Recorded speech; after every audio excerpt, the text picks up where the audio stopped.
కాంగ్రెస్ ప్రభుత్వం వచ్చిన సంధి గత 9 నెలల సంధి కూడా పరిపాలన మొత్తం దారి తప్పింది.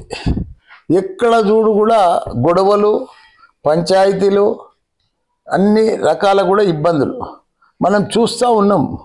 నిన్న గాంధీ వర్సెస్ కౌశిక్ రెడ్డి ఏదో రాజకీయంగా మాట్లాడుకుంటారు, సవాల్ విసురుతారు, చేస్తారు.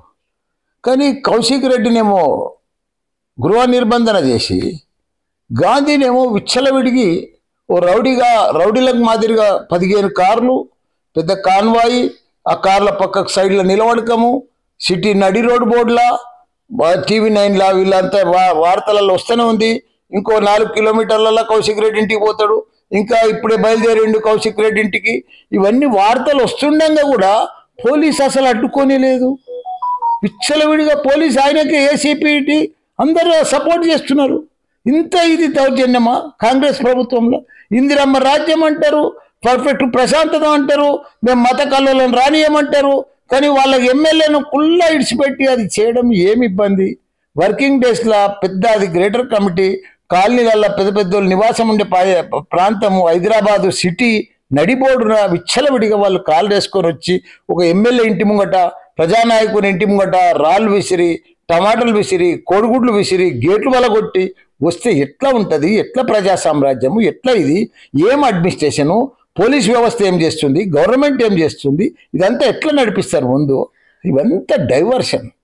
వాళ్ళు ఇచ్చే హామీలకు 6 గ్యారెంటీలు ఇయ్యలేక ఇవన్నీ కూడా సాకులు. చిన్నది వాళ్ళకేమో కాంగ్రెస్ వాళ్ళకేమో అవకాశాలు ఇస్తున్నారు, మా కౌశిక్ రెడ్డికేమో అవకాశాలు ఇస్తున్నారు. ఇదంతా మంచి పద్ధతి కాదు. సిటీ అంతా ప్రజలు అంతా గమనిస్తూనే ఉన్నారు. మీరు పరిపాలన, మీరు చెప్పే మాటలు, మీరు చెప్పేటి ప్రతిదీ కూడా అబ్జర్వ్ చేస్తున్నారు ప్రజలు. కాబట్టి ఇది మంచి పద్ధతి కాదు. ఇట్లంతా ప్రజలను కూడా అల్లజడి చేయడము. నిన్నటి సంధి ఎక్కడ కూడా కొట్లాటలు, టెన్షన్ ఉన్నారు ప్రజలంతా కూడా. సిటీలో టెన్షన్ ఉన్నారు. ఇప్పుడు సరౌండింగ్ ఇలా పొద్దుటి సంధి కూడా మమ్మల్ని అందరిని ఎమ్మెల్యేలను, కార్యకర్తలను, మెయిన్ కార్యకర్తలు అందరిని అరెస్ట్ చేశారు, హౌస్ అరెస్ట్ చేశారు, బయట పోలీస్ స్టేషన్ పిలిచారు. అట్లా అరెస్ట్ చేస్తారు. పోతే ఎంతమందిని అరెస్ట్ చేస్తారు? నిన్న ఒక్క గాంధీ ఆపితే ఇదంతా పంచాయతీ రాకపో కదా. మీరు ఆ గాంధీ విడిచిపెట్టి ఇదంతా ప్రాబ్లం. నిన్న అయ్యాల ఇదంతా ఎందుకు? రాత్రి మా ఎమ్మెల్యేలు తెలంగాణ దింపారు, శ్రీశైలం రోడ్ల, ఆ రోడ్ల, ఈ రోడ్ల. ఏంది ఇది? అదంతా వాళ్ళనేమో ఇళ్ళ కాలం మంచిగా ఇడిచిపెడతా ఉన్నారు, మమ్మల్ని ఏమో తిప్పుతా ఉన్నారు, బాధలు పెడతా ఉన్నారు. ఇదంతా కూడా బీఆర్ఎస్కు తప్పకుండా మీరు బాధలు పెడుతున్నారు. మీరు ఇబ్బందులు పెడితే పెట్టలేరు. వాళ్ళంతా ఉద్యమం చేసిన వాళ్ళే బీఆర్ఎస్ నాయకులందరూ కూడా.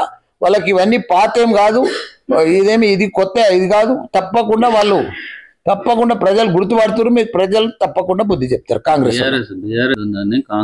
రేవంత్ రెడ్డి గారిని ప్రతి ఒక్కరు ఆరోపిస్తున్నారు. ఇగో గిల్లి గజ్జాల ప్రజలకు వాళ్ళకు వచ్చారు. ఇప్పుడు గిల్లి గజ్జాల ప్రజలే చూపిస్తారు రేపంతా. మీరు ఇచ్చిన హామీలు సరిగా ఇవ్వకపోతే గిల్లి గజ్జాలు మీకు పెడతారా, ఎవరికి పెడతారా? ప్రజలే జరిస్తారు, తీర్పిస్తారు. అంతా అంటే మంచి పద్ధతి కాదు. ల్యాండ్ ఆర్డర్ పర్ఫెక్ట్ లేదు, మొత్తం పరిపాలన దారి తప్పింది. బస్.